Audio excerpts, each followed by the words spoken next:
Session is resumed. Majority Leader, what is the parliamentary situation? Before the suspension, Mr. President, there was a motion by Senator Manny Pacquiao to declare vacant the entire Justice Committee. That is the previous question, Mr. President. So, with the permission of the Chamber, I move to call for the previous question. There is a motion to declare vacant the position of chairman as well as members of the Justice Committee. Any objection? Senator Drilon?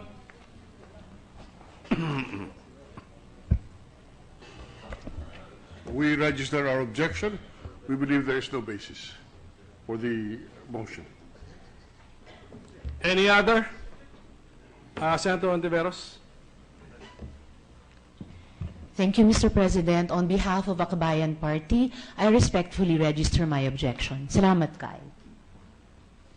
So there are objections. We have to divide the House. Yes, Mr. President. Roll call vote, please, Secretary. Okay, a yes vote leads to the declaration of the position of chairman and members of the Justice Committee as vacant. That is the motion. Yes, that is the effect of a yes vote. Senator Recto, yes. Yes, Mr. President. On the part of the minority, this is an issue to be resolved by the majority. Mr. President, on the part of the minority, we take no part. Okay. So with the manifestation of the minority leader, we will automatically register the vote of the minority members here present as abstain. Mr. Secretary, please go ahead with the roll call vote. The Honorable Senators Angara, Aquino, Binay, Cayetano, De Lima, Drilon, Ejercito, Escudero, Gatchalian, Gordon, Honasan, Hontiveros, Lacson, Ligarda, Pacquiao, Pangilinan, Po, Recto, Sotto. Yeah. May I explain my vote as taking no part in the voting? Mr. President, it is very simple. Let me put it this way. Mr. President, let me put it this way. A simple explanation. The majority cannot determine the members of the minority because the majority will always have the majority. And that's why this is a vote of no confidence on the part of the majority. We are not the chairman and the majority members of the committee. At the appropriate time, when a new committee is formed, the minority will elect among ourselves our representation in the committee. Thank you, Senator Recto. Can we continue now with Senator Sotto? Sotto, Trillanes, Villanueva, Villar, Soveri, Senate President Pimentel. Yes. Yeah, automatic. Trillanes is abstained. Automatically. Can I announce the results first?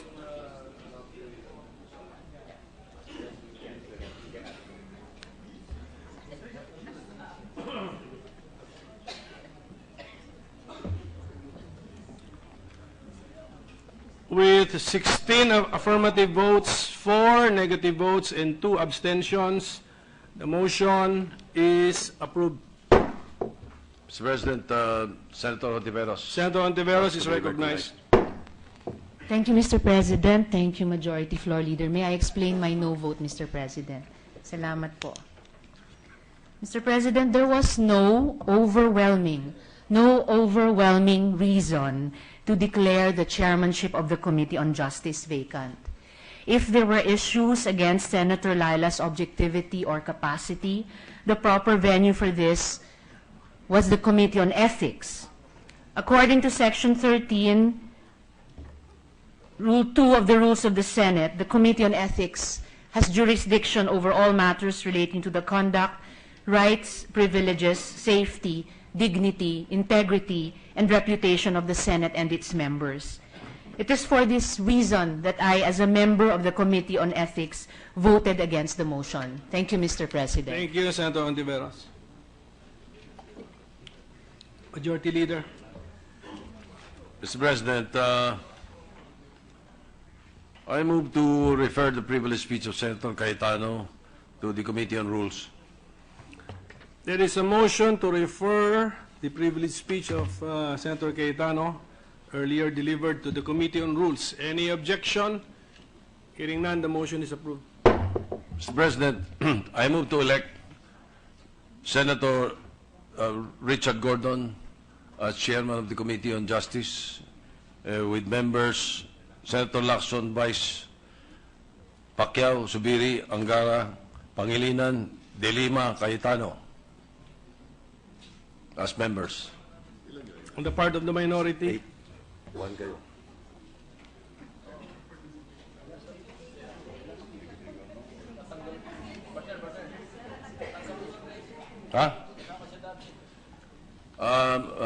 May I have a 1 minute suspension, Mr. President? minute suspension.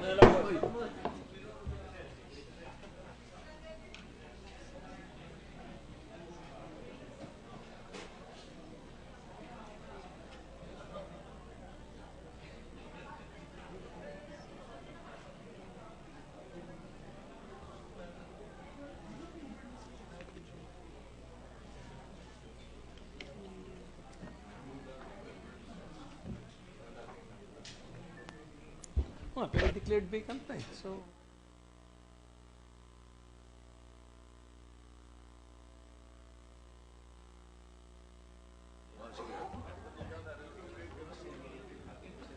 Hindi pa. President, session is resumed. Mr. President, I would like to amend my motion. I move to elect the reluctant candidate for chairman. We members of the majority had to convince him.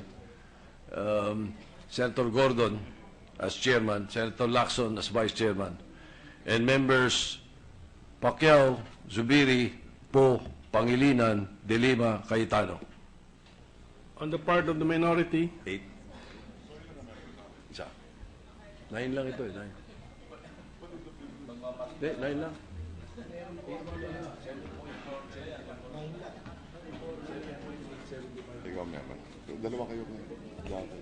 Mr. President, may I find out, in the previous Committee on Justice, who were the members of the majority and who were the members of the minority? Because my understanding is that we had 2 members of the minority.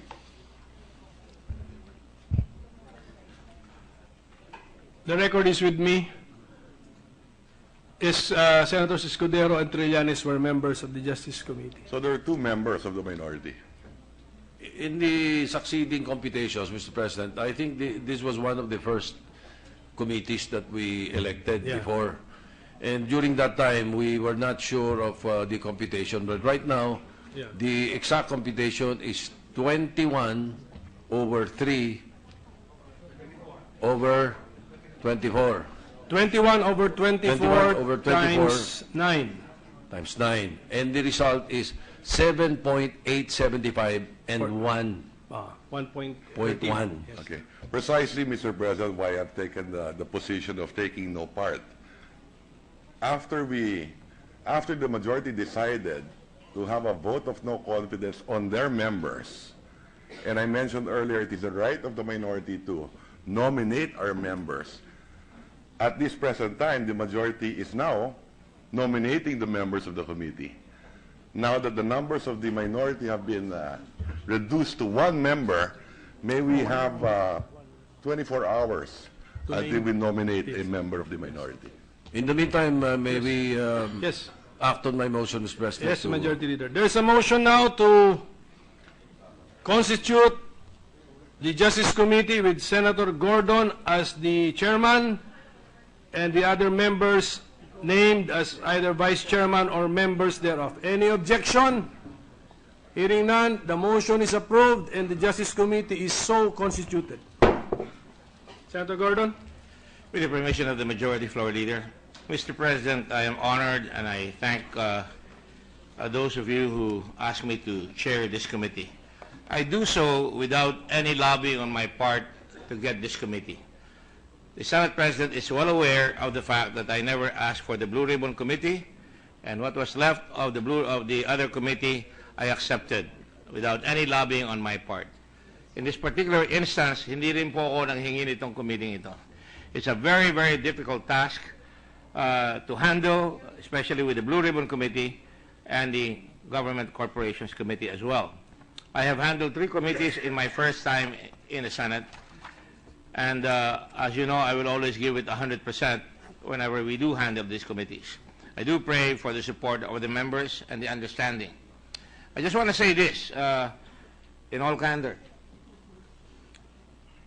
This is an event that I don't think anybody wants.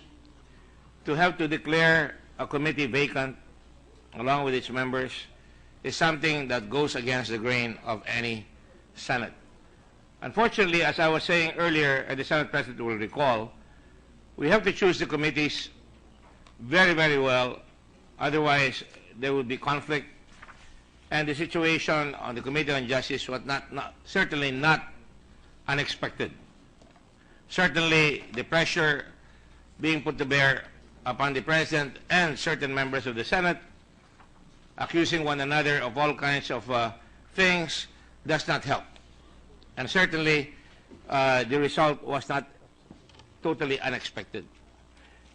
I'd like to bring to this committee, therefore, an objective investigation of whatever is brought before the plate or whatever laws we have to sponsor or meetings that we have to go. Certainly, a lot of consultation will have to be made. I voted reluctantly for this as well, but I voted with a clear conscience. And you know me, Mr. President, I do not vote half-heartedly. When I make a decision, I go for it on all fours. And precisely because of that, I did not want a situation where we would be second-guessing what was going to happen next in the committee. Certainly, it may have put, perhaps arguably, the Senate in a very difficult position because every day, the issues before the Committee on Justice was getting the headlines. Rightly or wrongly, it was unfair to the Senate. It was unfair, more importantly, to the country. And certainly, it behooves us all to make sure that we go beyond the expectations of the public and go take the highest traditions that this Senate has had in the past. Now, Mr. President, it is precisely for this reason that I hope that everybody will understand and learn from this experience. Nobody is happy seeing senators being displaced from their committees, let alone the person involved. And we commiserate. But, you know, the situation in the country is very fluid right now, and there are many things coming out in the woodwork. The whole world is talking about the country, and from what I hear, and from what has been said by the President, particularly in matters involving foreign policy, I did expect that there would be reactions from the powers that be in the international community.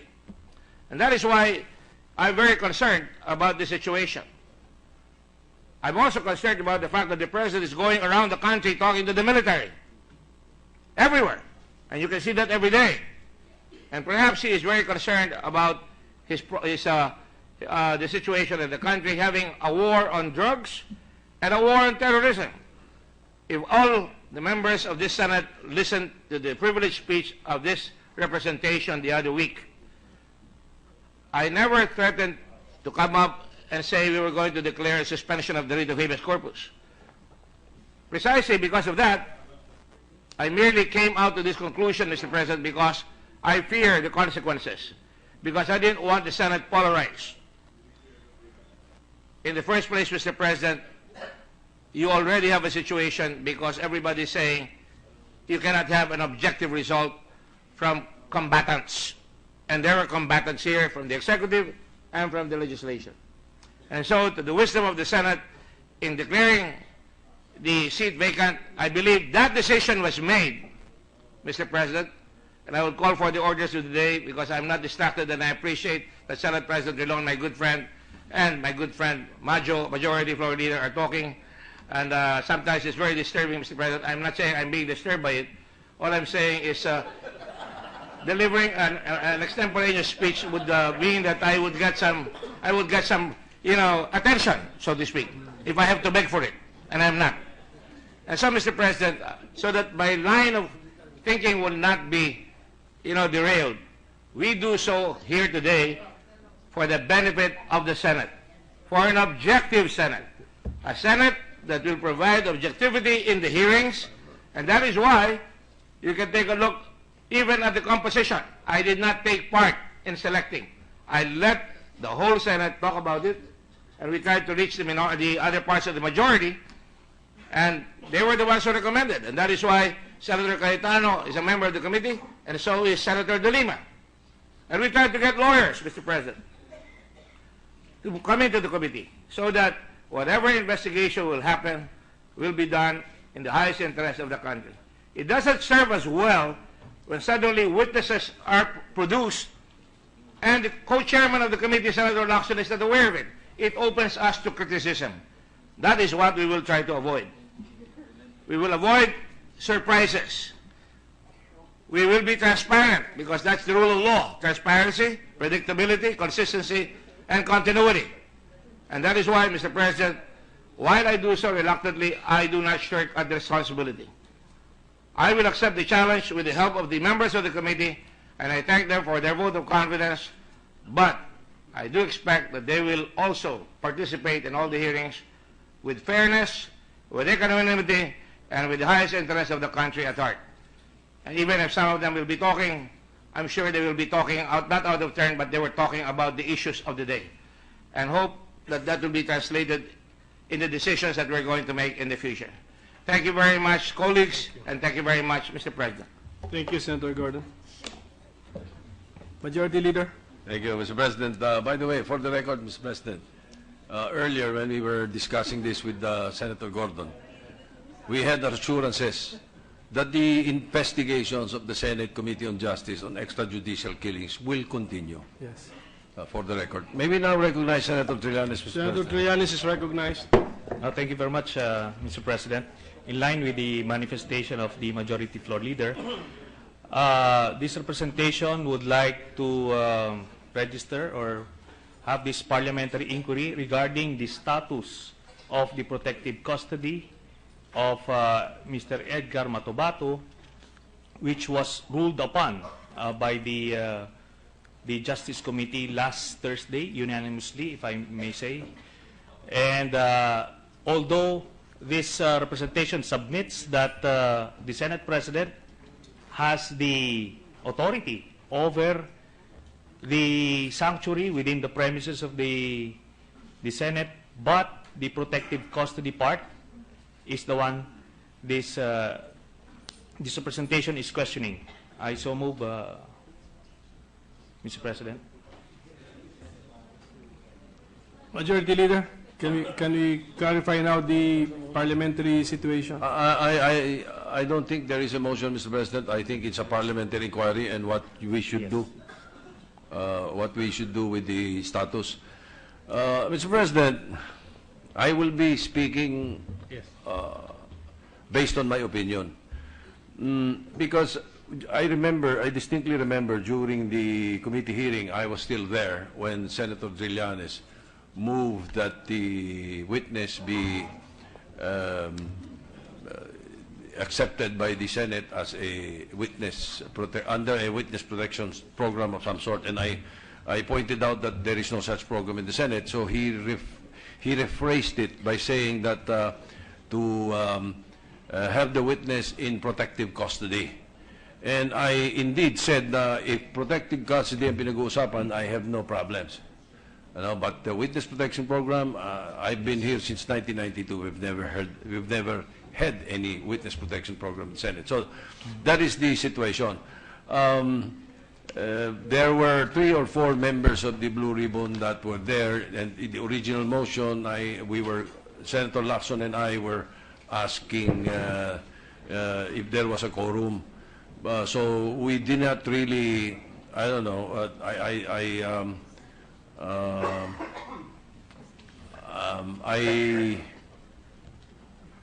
I was not there when the committee so decided. No, so I cannot speak for that. Now, the question of the gentleman is, what do we do now with the protective custody of the witness now that there is a reorganization in the Committee on Justice? So we leave it to the discretion of the Senate President, because the Senator Trillanes, member of the minority, may be able to take it up on the floor. Mr. President, Senator Drilon is may I offer a solution? The matter of the protective custody of the witness was decided by the committee. Now there is a new composition of the committee. I would earnestly suggest that this issue be brought before the committee for the committee to decide what to do with this protective custody, since this is a matter in the committee, not before the plenary. That is my submission, Mr. President. Senator Trillanes, you wanted to say? So in the meantime, Mr. President, the protective custody, unless rescinded by the new membership, would remain. Is that the ruling, Mr. If that was the ruling, Mr. President, if that was the ruling of the committee, then so be it. But under protective custody of the committee, and let the committee decide according to Senator Solomon Drilon, Mr. President. That's why the Senate President refrained from participating in the discussion, because I have no knowledge of what happened before at the committee level. Precisely. So I will just accept the factual allegation that there was a committee decision to extend protective custody. So that should be now addressed to the new committee. Senator Yes. Gordon? I'm a bit confused, Mr. President, because as far as I know, the matter, I think, that the committee decided on was to refer it to the Senate President. And I bow to the wisdom of the current Senate President, including the Solomonic one, and we will try to find out by looking at the minutes, Mr. President. I think we should look at the minutes to find out what actually was discussed, so that we could actually decide on this matter.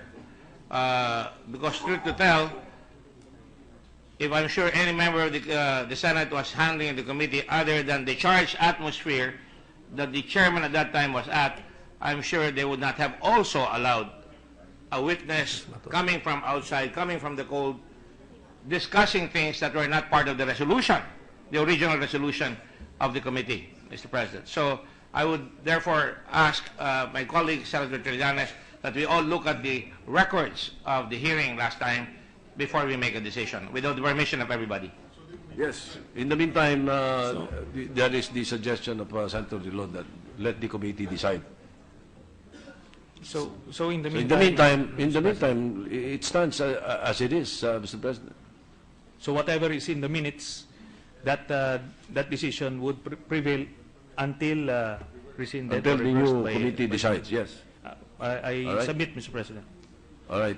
With that, Mr. President, I move to adjourn the session because the Senate President and the members of the Senate have guests from the British Parliament waiting. So we will proceed with the reference of business tomorrow, Mr. President. So in the meantime, I move to adjourn the session until 3 o'clock in the afternoon of Tuesday, September 20, 2016. Is there any objection? There being none, the session is adjourned until 3 o'clock in the afternoon of Tuesday, September 20, 2016.